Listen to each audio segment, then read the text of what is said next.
Welcome back to my channel. आप सबका आपके अपने यूट्यूब चैनल पर हार्दिक स्वागत है। और आज 6 क्लास की स्वच्छता पाठ की रिक्वेस्टेड हमने बनाई है वीडियो। इधर चैनल पर कई दिनों से रिक्वेस्ट थी कि गृह शिल्प पर शिक्षण योजना बनाई जाए, तो कक्षा 6 की स्वच्छता पाठ की बनाई है। और ये देखिए आपके लिए उपलब्ध है। आपको कैसे लगे, अगर उपयोगी लगे तो आप लोग लाइक शेयर अवश्य करें। और यदि चाहते हैं कि आपको इस किसी प्रकार की शिक्षण योजना चाहिए तो आप ज़रूर बताएं, कमेंट बॉक्स में लिखें। मेरा प्रयास होगा कि उसको आपको उपलब्ध कराऊं। और साथ ही साथ यदि आप चाहते हैं कि आपकी नई शिक्षण योजना की नोटिफिकेशन मिल जाए तो आप लाइक शेयर और सब्सक्राइब करें। अच्छा,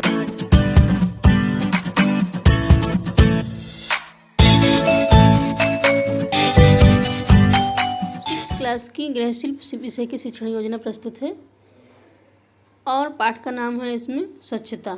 तो आइए देखिए इसको कैसे बनाएंगे। 4 कॉलम खींचेंगे।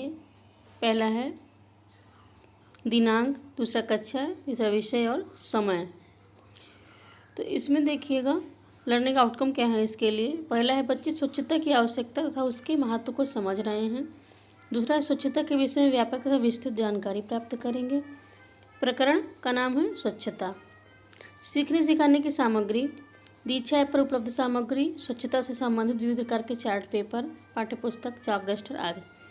शिक्षण गतिविधि और प्रक्रियाएं क्या हैं, इसके भी 4 कॉलम खींचे हैं। पहला है क्रम संख्या, दूसरा शिक्षण के चरण, तीसरा समय, चौथा आकलन, प्रश्नोत्तर और सहभागिता है इसका। फिर पहला चरण है शिक्षण का आरंभ। शिक्षिका कक्षा में प्रवेश करती हैं और बच्चों को कुछ पंक्तियाँ सुनाती हैं।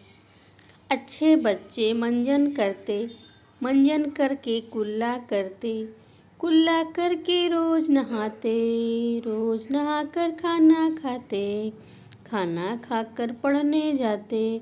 तो इस प्रकार शिक्षिका बच्चों को सफाई के महत्व से परिचित कराती हैं और बच्चों से बात करती हैं। फिर पूछती हैं कि यहाँ क्या बताया गया है।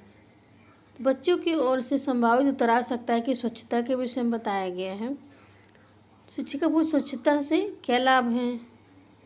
तो यहाँ पर बच्चे कुछ बताते नहीं हैं, मौन रह जाते हैं, कुछ सोचते हैं। तब तो शिक्षिका बताती हैं, उद्देश्य कथन करती हैं, कहती हैं आज हम स्वच्छता नामक पाठ को पढ़ेंगे। और फिर दूसरा चरण आरंभ होता है जिसका नाम है शिक्षण का मध्य। इसके लिए अनुमानित समय है 25 मिनट।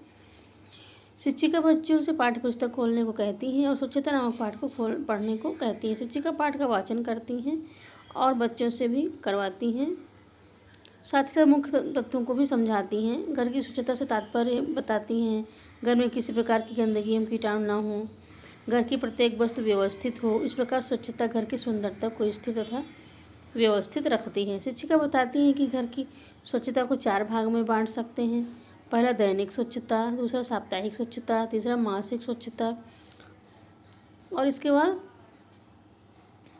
देखिए यहाँ क्रम संख्या में मिस्टेक हो गई है कुछ। और फिर 4 नंबर पे वार्षिक स्वच्छता और नंबर 5 होना चाहिए आकस्मिक स्वच्छता। फिर घर की सफाई के साधन और उनके उपयोग, जैसे क्या क्या साधन चाहिए होता है, जैसे सख्त झाड़ू या ब्रश, नरम झाड़ू या ब्रश, नरम ब्रश, कपड़ा व झाड़न, अन्य सामग्री। और एक महत्वपूर्ण जानकारी भी देती है कि विश्व शौचालय दिवस 19 नवंबर को मनाया जाता है। इसका उद्देश्य वातावरण को शुद्ध तथा सरल व स्वस्थ बनाना है। और इसके लिए आकलन का तरीका रहता है प्रश्नोत्तर और सहभागिता। फिर गतिविधि का समय आता है। शिक्षिका बच्चों को स्वच्छता से संबंधित चार्ट बनाने को कहती हैं और चार्ट बनाने में बच्चों को अत्यधिक दिलचस्पी है क्योंकि उनको चित्रकारी में अत्यधिक आनंद आता है। फिर गृह कार्य का समय आता है। शिक्षिका गृह कार्य में पहला प्रश्न देती हैं स्वच्छता के प्रकार लिखिए, दूसरा लिखती हैं घर की सफाई के साधन लिखिए। फिर तीसरा चरण है शिक्षण के अंत में। शिक्षण के अंत में बच्चों को श्यामपट्ट पर कराए गए कार्य को उतारने के लिए कहा जाता है। साथ ही प्रश्न भी पूछती हैं विश्व शौचालय दिवस कब मनाया जाता है।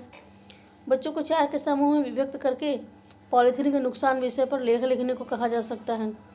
फिर आता है स्व आकलन का चरण।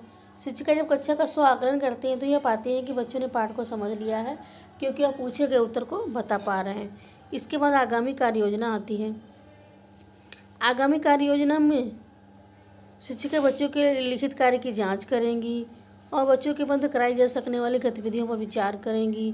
साथ ही साथ बच्चों के द्वारा किए गए लिखित कार्य की जांच करेंगे। इस प्रकार ये शिक्षण योजना यहाँ पूरी होती है। आप सबका शिक्षण योजना की वीडियो देखने के लिए बहुत बहुत धन्यवाद। साथ ही साथ आपको नए वीडियो के साथ फिर मिलेंगे। परंतु एक बात और कहना चाहेंगे कि यदि आपको हमारी वीडियो अच्छी लगे तो इसको लाइक शेयर अवश्य करें, साथ में कमेंट बॉक्स में लिखें और ये भी बताएं आपको किस विषय की शिक्षण योजना चाहिए। प्लेलिस्ट है हमारी शिक्षण योजनाओं की, उसमें आप देख सकते हैं। नमस्कार।